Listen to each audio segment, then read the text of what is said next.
నాయకుడంటే చంద్రబాబు మాదిరిగా ఎన్నికలు వచ్చేసరికి రంగురంగుల మేనిఫెస్టో చూపించి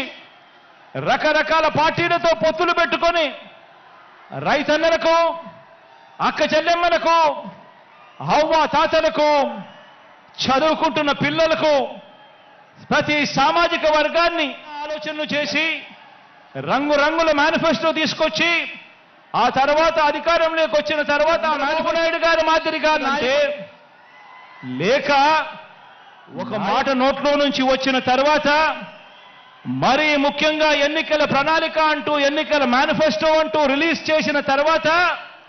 ఇక కష్టమైనా కూడా నష్టమైనా కూడా మాట మీద నిలబడే, కరోనా లాంటి కష్టాలు వచ్చినా మాట మీద నిలబడే